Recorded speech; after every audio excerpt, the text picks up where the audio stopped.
Today I'll be reading The Homeless Kitten, Holly Webb, that. So, we'll try. Chapter 1, The Homeless Kitten. This is probably just going to be a blank black screen, so yeah, sorry. I can't really film and do this, so sorry. I'll show you the pictures. So we have this, and then illustrated by Sophie Williams.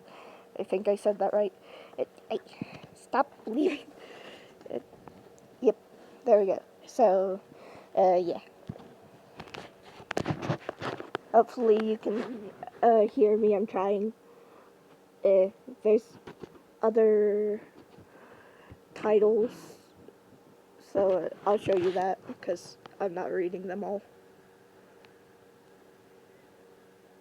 So there's that. Okay, now I'll read. And a little bit of thing here. For everyone who has adopted a cat or kitten from a shelter, you are fabulous. That's what it says. Alright.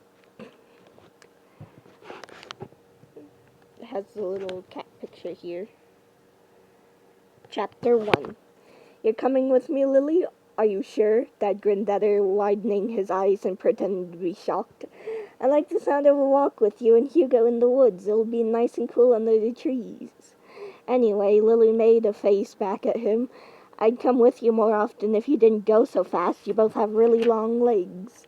And I don't. Lily reached down to rub the dog's soft, creamy white ears. Yes, you do, don't you? Great, big, long legs. She looked up at Dad. You're not planning on one of your 5-mile hikes, are you? She asked suspiciously. Dad laughed. No, not in this weather. It's too hot for a long walk now. Anyway, I took Hugo out running with me earlier this morning. Lily nodded. Hugo needed a lot of exercise. Dad took him for at least 2 long walks every day, and he usually went for a quick walk in the park with Mom when she stopped working to take a lunch break.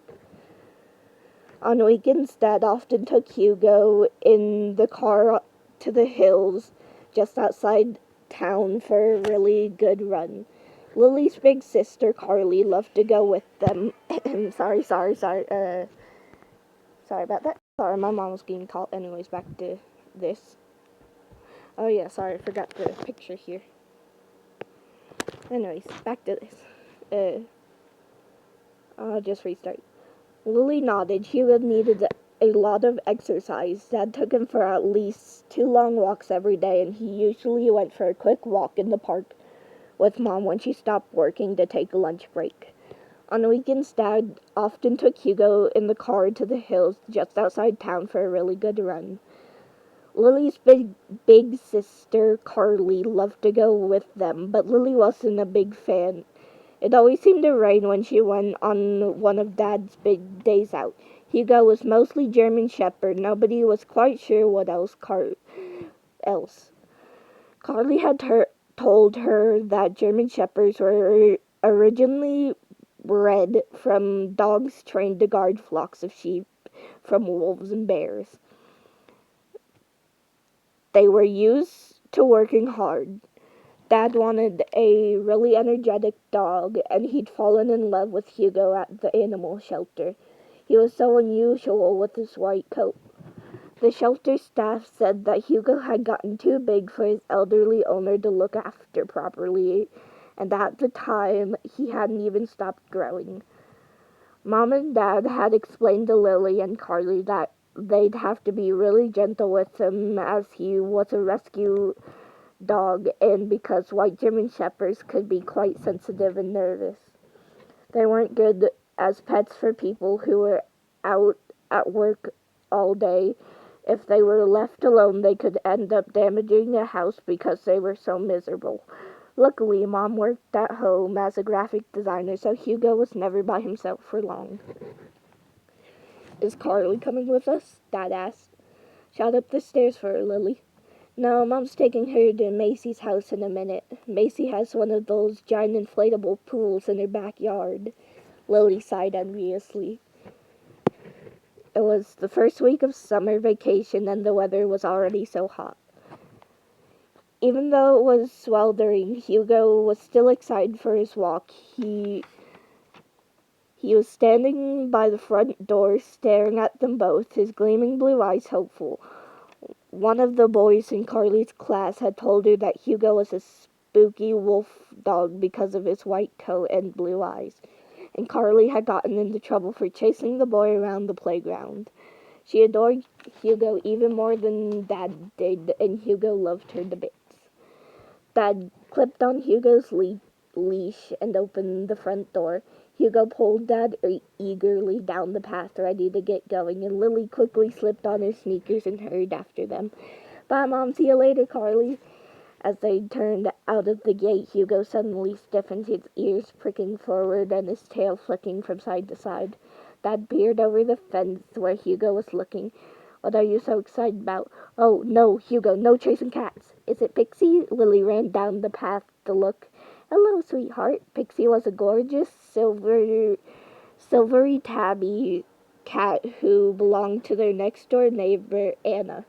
Lily loved to play with Pixie so much that Carly was always teasing her about it.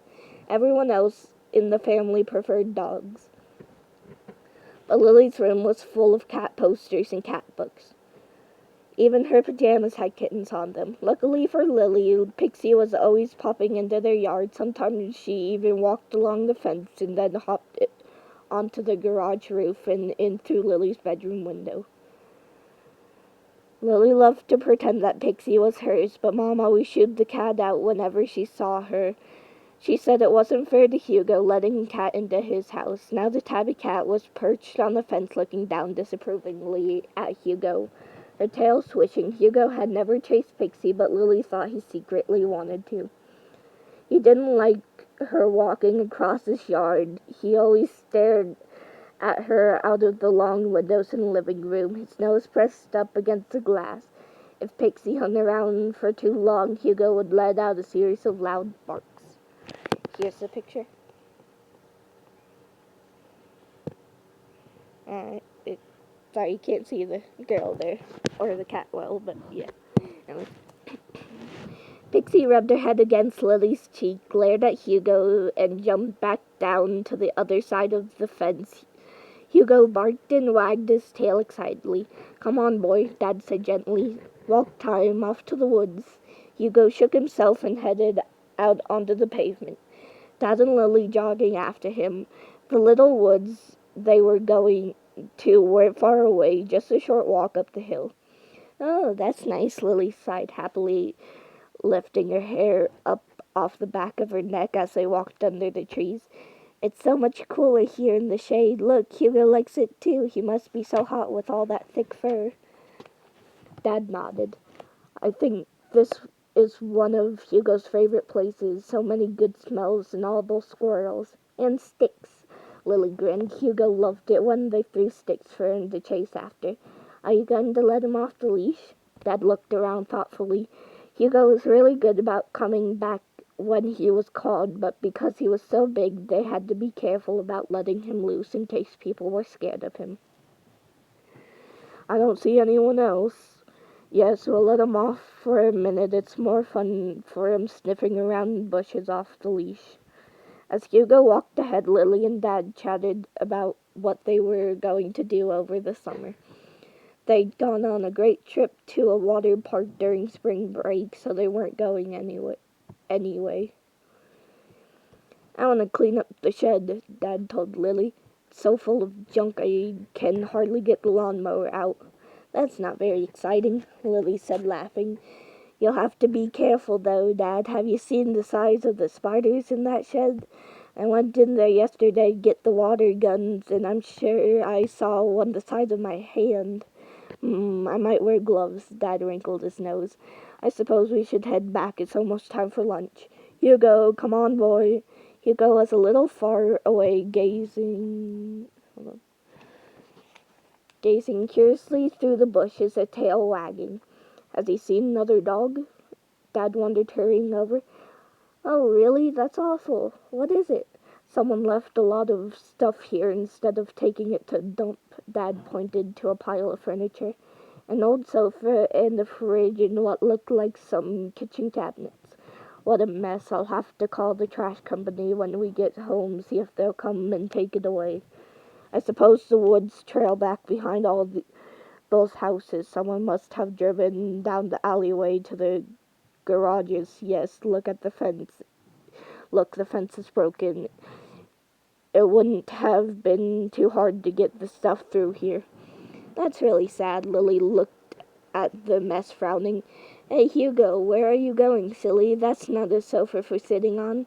Hugo wasn't supposed to sit on any sofas, but it was his one bad habit. He would lie at Dad's feet with his nose on the sofa and gradually creep farther and farther forward until he could sneak his front paws on. He never got very far because he was pushed off, but he never gave up trying either. He just wanted to be snuggled up with his family. Here, boy, come on, Dad called. Hugo. But Hugo didn't come back like he usually did. He was sniffing at the old sofa, his plumpy tail swishing really fast. Maybe it smells like food, Dad said, edging his way through the bushes to follow him. It must smell like something. Look at him. He's really excited. Hugo, leave it. Come on. Hugo's ears were pricked forward now, and he was whining and grunting and sniffing at the shabby sofa cushions. Lily went after Dad, wiggling sideways through the undergrowth. She only had shorts on, and there were needles in among the plants, but she wanted to see what Hugo was so excited about. Hugo had his nose down the back of the sofa cushions now, then suddenly he jumped back with a snort. What is it? Lily asked, leaning over, and then gasped. Between the cushions and the back of the sofa was a screaming mass of fur, a litter of tiny, fluffy kittens. And I'll show you the picture. The picture. Alright, that's the end of chapter 1. Goodbye.